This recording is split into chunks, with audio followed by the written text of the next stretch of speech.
పెద్దపల్లి జిల్లా మంథనిలో ఎమ్మెల్సీ ఎన్నికల ప్రచారం ముమ్మరంగా సాగుతోంది. ఈ నెల 27న జరగనున్న కరీంనగర్, మెదక్, ఆదిలాబాద్, నిజామాబాద్ ఉమ్మడి జిల్లాల పట్టభద్రుల ఎమ్మెల్సీ ఎన్నికల సందర్భంగా అల్ఫోర్స్ విద్యాసంస్థల అధినేత ఊట్కూరి నరేందర్ రెడ్డి కాంగ్రెస్ పార్టీ అభ్యర్థిగా బరిలో ఉన్నారు. ఈ సందర్భంగా ఆయన తరపున ప్రచారంలో పాల్గొన్న మంత్రి దుద్దిళ్ల శ్రీధర్ బాబు మాట్లాడుతూ నరేందర్ రెడ్డి ఉమ్మడి జిల్లాకు చెందిన స్థానికుడని, అతనికి పట్టభద్రులంతా మద్దతిచ్చి గెలిపించాలని పిలుపునిచ్చారు.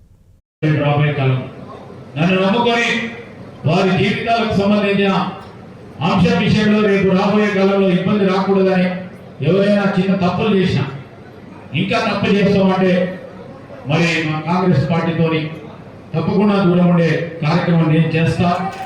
నేను మంచి వాళ్ళను మంచిగా తీసుకెళ్లే ప్రయత్నం చేస్తా.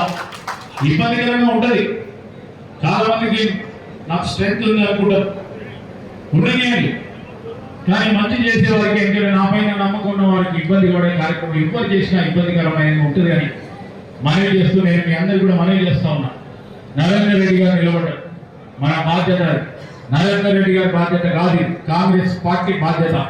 కాంగ్రెస్ పార్టీ అభ్యర్థి మన అభ్యర్థి, మన బాధ్యతలో భాగంగా మనం అందరం కలిసి పెద్ద మెజారిటీ ఇచ్చి గెలిపించే కార్యక్రమం చేయాలని మీ అందరినీ కూడా మనసారా కోరుతూ మనం పెద్ద ఎత్తున మరి 27వ తారీఖు నాడు ఆ రోజు జీవన్ రెడ్డి గారి విషయంలో